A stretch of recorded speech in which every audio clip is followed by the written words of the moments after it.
Hello guys and welcome back to our channel guys. आज हमारी HTML series की module 3 class है जिसमें हम लोगों ने इनलाइन टैग्स या इनलाइन एलिमेंट्स जो भी आप लोग बोलते हैं उनको हम लोगों ने सीखना है। वैसे तो ये हमारे इनलाइन टैग्स के बारे में हमारी क्लास है कि हमारे पास कितने HTML में इनलाइन टैग्स होते हैं और हम लोग उनको किस तरीके से इस्तेमाल कर सकते हैं। तो चलते हैं और स्टार्ट करते हैं।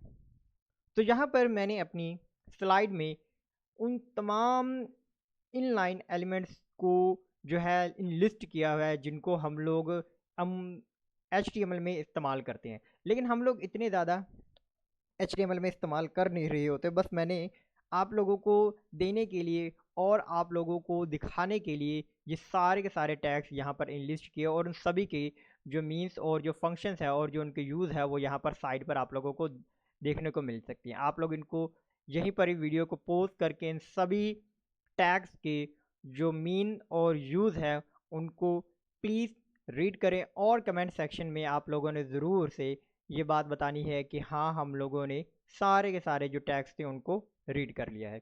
तो चलते हैं अपने VS कोड में और कोडिंग करना स्टार्ट कर। तो यहाँ पर मैं आ चुका अपने VS कोड में और हम लोगों ने यहाँ पर अपना स्टार्ट करना है कोडिंग करना। सबसे पहले जो मैं अपना इनलाइन टैग है वो मैं यहाँ पर बॉडी को ही ले रहा हूँ।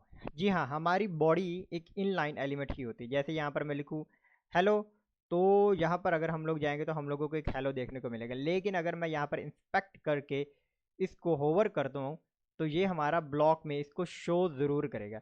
लेकिन हमारे इनलाइन एलिमेंट की प्रॉपर्टीज़ क्या होती है कि ये लाइन ब्रेक नहीं करता। तो इसको देखने के लिए हम लोग एक और इनलाइन एलिमेंट जिस जो कि हमारा अटैलिक टैग है उसको इस्तेमाल करते हैं और यहाँ पर मैं लिखूंगा हेलो अगेन।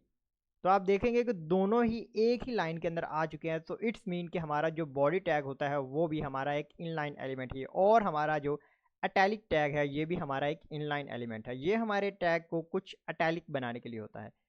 तो इसके बाद हमारे पास जो नेक्स्ट टैग है वो हमारा बोल्ड टैग जो हमारा बी होता है। इसमें अगर हम लोग कोई भी चीज़ लिखते हैं तो ये हमारा हल्का सा बोल्ड होकर नॉर्मल फॉन्ट्स की निस्बत ये हमारा हल्का बोल्ड होकर हम लोगों को दिखाई देता है।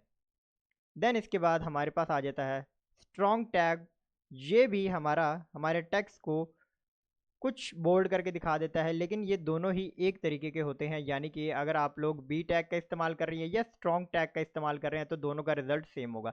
लेकिन हम लोग मोस्टली अगर किसी एलिमेंट पर फोकस करवा रहे हैं यानी अपनी SEO में या अपने वेब ब्राउज़र को बताना चाहते हैं कि ये जो हमारा एलिमेंट है इस पर फोकस किया जाए, ये हमारा एक मीन रखता है हमारे पूरे वेब पेज पे, तो वहाँ पर हम लोग स्ट्रॉन्ग टैग का इस्तेमाल करते हैं और कॉमन यूज़ होने में हम लोग अपना बी टैग इस्तेमाल करेंगे। देन इसके बाद जो हमारे पास नेक्स्ट है वो है हमारा स्पैन। तो स्पैन भी हमारे पास एक इनलाइन एलिमेंट होता है। ये बेसिकली तो टेक्स्ट को सेपरेट करने के लिए इस्तेमाल होता है। जैसे यहाँ पर हमारा ये स्पैन आ चुका है। लेकिन हमारा स्पैन इस्तेमाल कहाँ होता है? मान लीजिए कि आपके पास एक पैराग्राफ है और आपने उस पैराग्राफ के अंदर लॉरम की मदद से या किसी भी जगह की मदद से आप लोगों ने उसमें कोई वर्ड्स इम्पैक्ट कर दिया और आप लोग ये चाहते हैं कि ये जो टेक्स्ट यहाँ लिखा हुआ है ये इस पूरे पैराग्राफ से सेपरेट हो जाए। तो हम लोग क्या करेंगे कि इसको स्पैन में कन्वर्ट कर देंगे। तो यहाँ पर मैं लिखूँगा स्पैन और इसमें यहाँ पर इसको मैं डाल दूँगा।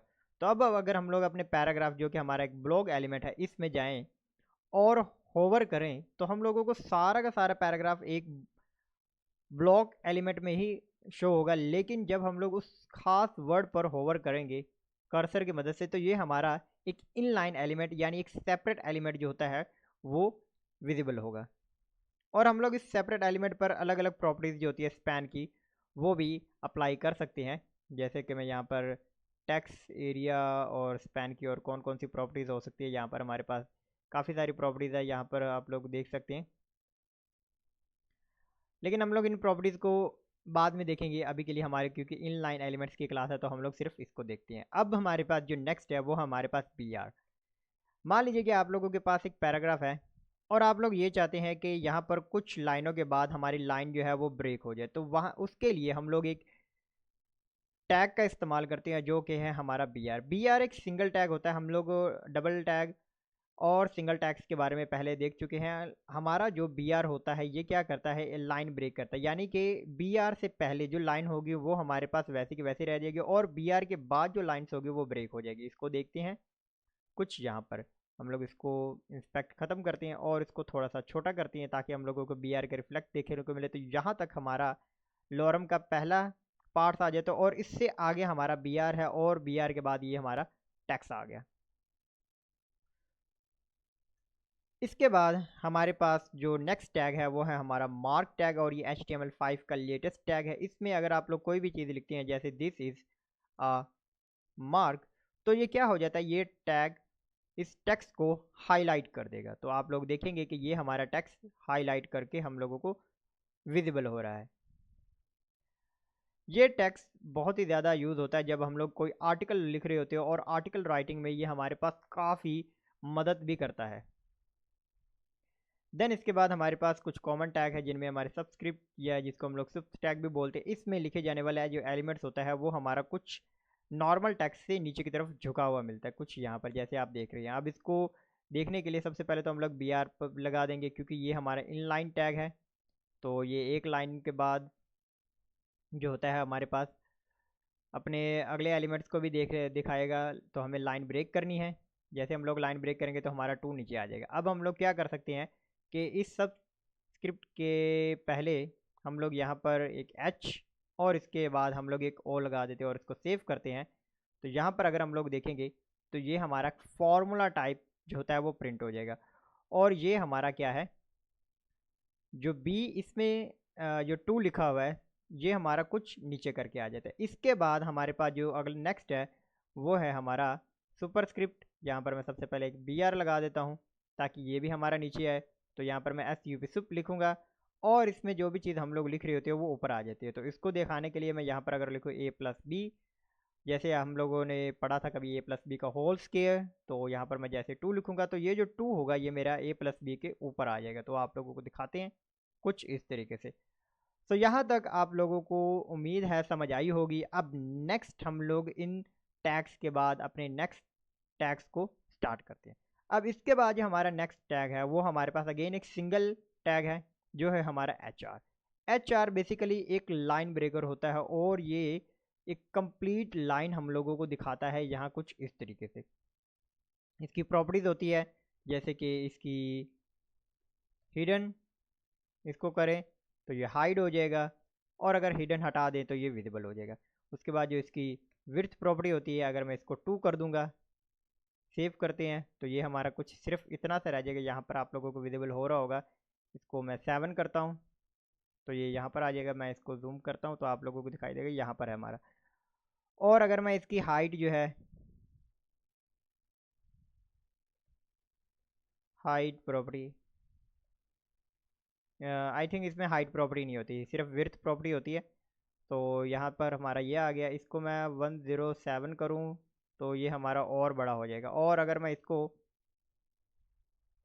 ऑटो कर दूँ तो ये हमारा कंप्लीट हो जाए। तो इसमें आप लोग विड्थ प्रॉपर्टी देखते हैं, और आई थिंक सो कि आप इसमें कलर प्रॉपर्टी भी देखेंगे।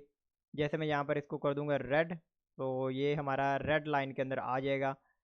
ठीक है, ये हमारा है एच आर। एच आर हमारे पास एक लाइन प्रिंट करने के लिए इस्तेमाल होता है। तो यहाँ पर मैं इसको जो है थोड़ा सा स्पेस देकर यहाँ पर करता हूँ, ऊपर की तरफ कर देते हैं।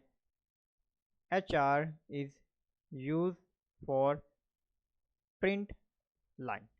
ओके, तो यहाँ तक हमारा एच आर हो चुका है। इसके बाद जो हमारा नेक्स्ट आने वाले हैं वो हमारे कुछ खास टैग्स हैं। तो यहाँ पर मैं अगर लिखता हूँ एक line, hello I am Numan, और मैं ये चाहता हूँ कि यहाँ पर ये जो नुमान है ये थोड़ा सा एक जो बीच में लाइन आ जाती है कट कर वो आ जाए। तो इसके लिए हम लोग क्या करेंगे, इस टैग का इस्तेमाल करेंगे और यहाँ पर मैं इसको नुमान लिख दूँगा। तो जैसे हम लोग लिखेंगे तो यहाँ पर नीचे लाइन आ गई। वैसे तो लाइन लगाने के लिए हमारे पास एक और भी मेथड होता है, वो है हमारा यू टैग। इसको हम लोग अंडरलाइन भी बोलते हैं। ठीक है, अगर मैं इसमें लिखूँ तो ये भी हमारा बिल्कुल सेम वैसे ही काम करेगा जो कि हमारा वो वाला एलिमेंट काम कर रहा होता है। देन इसके बाद अगर मैं ये चाहता हूँ कि ये मेरा जो नुमान है ये डेल हो जाए तो मैं इसमें डेल टैग का इस्तेमाल करूँगा। ये डिलीट करने के लिए होता है, ये बीच में से इस चीज़ को काट देगा और आपकी एसईओ जब हो रही होगी तो ये फिर इस नुमान को जो है आपकी एसईओ और मीटा डेटा के अंदर ऐड नहीं करेगा। देन हमारे पास इसी तरीके से एक स्ट्रिक्ट टैग होता है ये नीचे, ओके। और इसमें अगर मैं कोई चीज़ लिखूँ तो ये भी हमारा बीच में से कट कर आ जाता है कुछ इस तरीके से। लेकिन ये एक ओल्ड टैग है और जितने भी आप लोग ओल्ड टैग इस्तेमाल करेंगे वो आपको जो लेटेस्ट वीएस कोड होगा वो आपको रेड करके इसको ज़रूर देगा। इसके बाद हमारे पास एक और टैग आ जाता है जो कि होती है हमारी कैप्शन। कैप्शन बेसिकली ये जब आप लोग टेबल देख रहे होंगे तो ये टेबल्स में इस्तेमाल होंगे, लेकिन अभी के लिए मैं आप लोगों को दिखा देता हूँ क्योंकि ये भी हमारी एक इनलाइन एलिमेंट है। तो इसमें मैं लिख देता हूँ this is use when we go to table module, okay. तो जैसे ही हम लोग इसको इंटर करेंगे तो यहाँ पर हम लोग इसको देख पा रहे होंगे कुछ इस तरीके से। और मैं इसके साथ साथ मैं इसको मार्क टैग के अंदर भी डाल सकता हूँ कुछ ऐसे। यहाँ से मैं इसको कट कर देता हूँ और इसको मैं यहाँ पर एक मार्क टैग के अंदर डाल देता हूँ यहाँ पर। इसके बाद हमारे पास और भी काफ़ी सारे टैग्स हैं जिनकी लिस्ट आप लोगों को पहले दिखाई है। उसी तरीके से सारे के सारे टैग्स हमारे काम करते हैं। So I hope guys you will enjoy this video. और अगर आप लोगों को ये वीडियो बहुत ही ज़्यादा इन्फॉर्मेटिव लगी हो तो प्लीज़ हमारे चैनल को सब्सक्राइब करें और आने वाली वीडियोस के लिए बेल आइकन को प्रेस करना मत भूलिएगा।